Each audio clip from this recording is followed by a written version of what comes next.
இல்ல, அண்ணாமலைஜியால மிகப்பெரிய ஒரு பலம் நம்ம பாரதிய ஜனதா கட்சிக்கு உருவாயிட்டு வந்துட்டே இருக்கு. இது மற்ற தலைவர்களோட கூட்டு முயற்சியாலதான் அது நடக்குதுன்றத தலைவரே பல முறை சொல்லியிருக்காரு. பல ஆணி வேர்களை விதைச்சவங்க ஏற்கனவே இருந்த தலைவர்கள், ஏற்கனவே மறைந்த தலைவர்கள்ன்றத பல முறை சொல்லியிருக்காரு. அப்படி இருக்கும்போது அவருக்கும் கட்சிக்கும் கட்சி நிர்வாகிகளுக்கும் ஆன எந்த ஒரு குழப்பங்களோ சந்தேகங்களோ இல்ல ஓரங்கட்டப்படுகிறாரா ஒதுக்கப்படுகிறாரா இந்த மாதிரியான விஷயங்கள் எதுவுமே கிடையாது. சரி, இருந்தும் ஏன் இந்த டூல் கிட்டுகள் இதை பரப்புறாங்க அப்படின்றத நம்ம யோசனை பண்ணோம்னா நமக்கு புரியும். இளைஞர்கள் மத்தியிலையும் பெண்கள் மத்தியிலையும் புதிய வாக்காளர்கள் மத்தியிலையும் மிகப்பெரிய வரவேற்பு இருக்குது. பாரதிய ஜனதா கட்சிக்கும் மோடிஜியோட நல்லாட்சிக்கும் அண்ணாமலைஜியோட அசாத்திய திறமை, அறிவு கலந்த ஒரு திறமைக்கும் வரவேற்புகள் கூடிக்கொண்டே வருது. அதை எப்படியாவது மழுங்கடிக்கணுன்றதுக்கான ஒரு முயற்சிகள். இந்த மழுங்கடிக்கக்கூடிய முயற்சியை மேற்கொள்றவங்களுக்கு அது ரிசல்ட் கிடைக்கிறதெல்லாம் இரண்டாம் பட்சம். ஆனா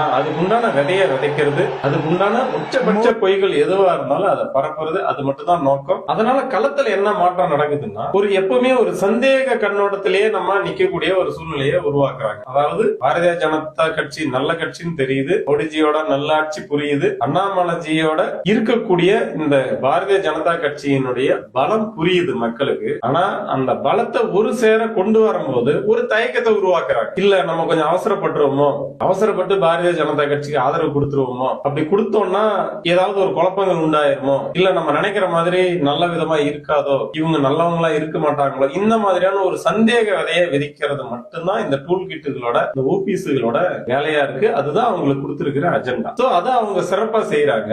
நம்ம இந்த புரிஞ்சுக்கக்கூடிய தன்மை எப்படியா இருக்குன்னா, நம்ம ஒரு குழப்பம் அடைஞ்ச சூழ்நிலையிலேயே மக்கள் நகரக்கூடிய ஒரு சூழ்நிலையை உருவாக்குறாங்க. அதுல அவங்க வெற்றி அடையறாங்க. அப்ப நம்ம அதுல இருந்து விலகி நிக்கணும்னா என்ன பண்ணணும்? உதாரணத்துக்கு அண்ணாமலைஜி இன்னைக்கு வரவேற்பு நிகழ்ச்சியில இல்லைனாலும் அது ஒரு காரணமா தான் இருந்திருக்குமே தவிர அவரை ஓரங்கட்டுறதுக்கோ ஒதுக்குறதுக்கோ வாய்ப்புகளே கிடையாது. ஏன்னா கட்சிக்கு தெரியும், மூத்த நிர்வாகிகளுக்கு தெரியும் அவரோட பலம் என்ன. அவர் பலத்தை பாரதிய ஜனதா கட்சி ஏமாத்தி பயன்படுத்த போதான்னா அதுவுமே கிடையாது. ஏன்னா அண்ணாமலைஜிக்கு தெரியும் இந்த கட்சியும் ஏற்கனவே நடந்துகிட்டு இருக்கிற நல்லாட்சியும் எவ்வளவு சிறப்பானது, அதுக்கு ஒரு பலமா இருக்கணும்ன்றத அவரு நிதானமா தெரிஞ்சு புரிஞ்சு களத்துக்கு வந்தவர்.